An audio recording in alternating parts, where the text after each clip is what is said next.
Welcome back to my Brother the King Bible study. We are now in chapter 6. It's called The Arrow Beyond You, and it's focusing on 1 Samuel 20. And this is the point where things kind of unravel. They've reached a breaking point. David has already had to flee once because of Saul's anger. Saul is no longer hiding his anger, trying to use his daughter and different circumstances in battle to try to take David out quietly.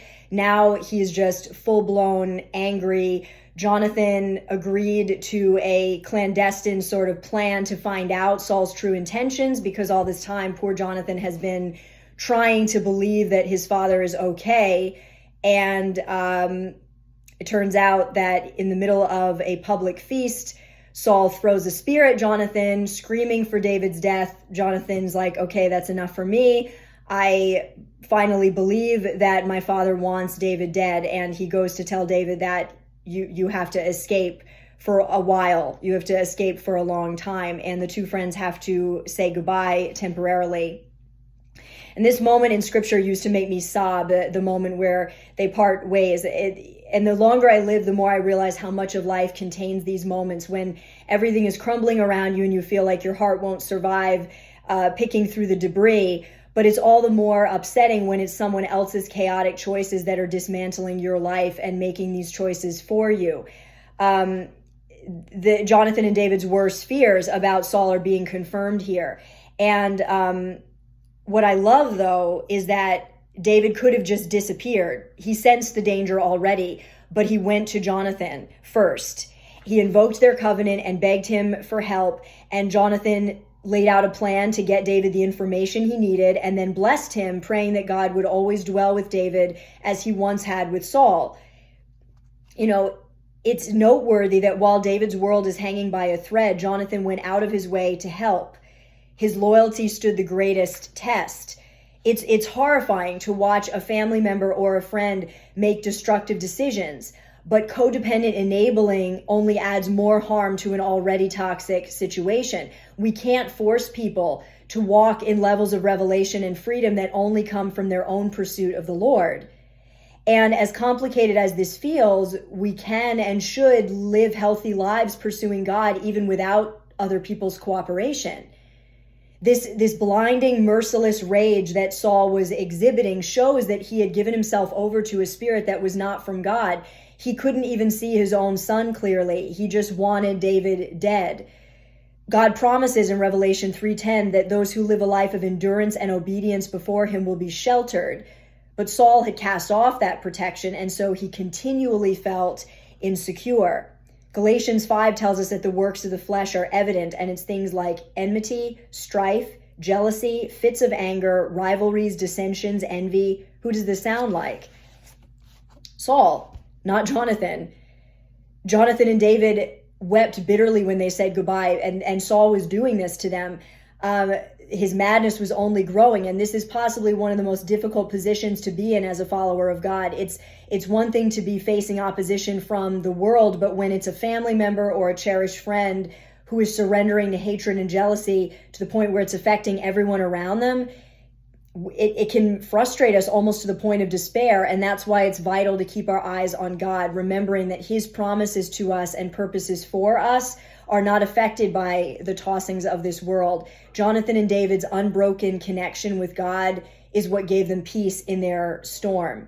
Our connection with God, page 167, keeps us anchored in our identity and purpose, even when the chaos of the world is threatening to shake us to pieces.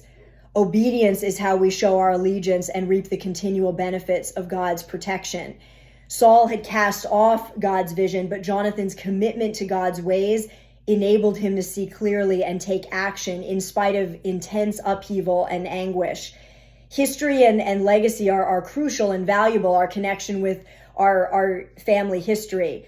But when relationships fizzle out or connections disappear, we very quickly discover the true caliber of our personal faith and how much of it was really ours.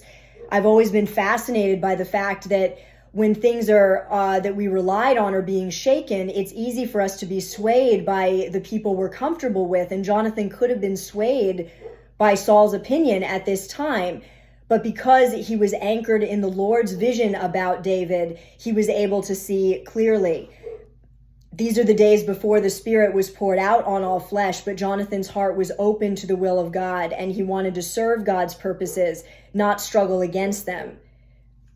Forgive my dog in the background. He believed God had anointed David, and he knew one day the tide would turn in his friend's favor.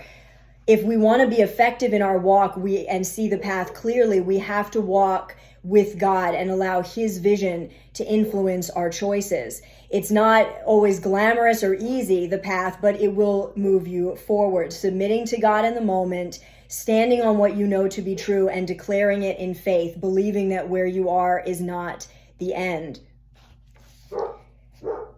Now for some discussion questions on page 174. I'm going to take a little walk. This is why these are not edited. Jubilee Lipsy unedited. Have you ever had to make a decision to pursue God for yourself without others' cooperation? Has intense pain ever caused you to compromise or lose your grip on God's promises? What did you learn from that situation? How has God been your anchor in the storms you've encountered? And if you're not sure, just ask him to reveal his involvement. Don't chalk anything up as a loss. Ask God what the good of that situation was. Do you remember a time when your faith had to grow abruptly beyond your comfort level? What did you learn, and how do you operate now? Where have you seen God's vision directly influence a decision you've made? How can you apply God's perspective to something you're going through now? These are such important questions. We need to be learning from the situations that we're in, not simply moving past them and being like, thank God I got through that. What did you learn from it, and how is it affecting the way that you're living your life now? I love stories like Jonathan and David's because it shows us that even in the midst of devastating struggles, we can still move forward and still be doing God's will, even if it's being actively opposed by those around us or by someone important even. We can still be doing God's will and pleasing him and furthering his purposes. Be encouraged, and I'll see you next time.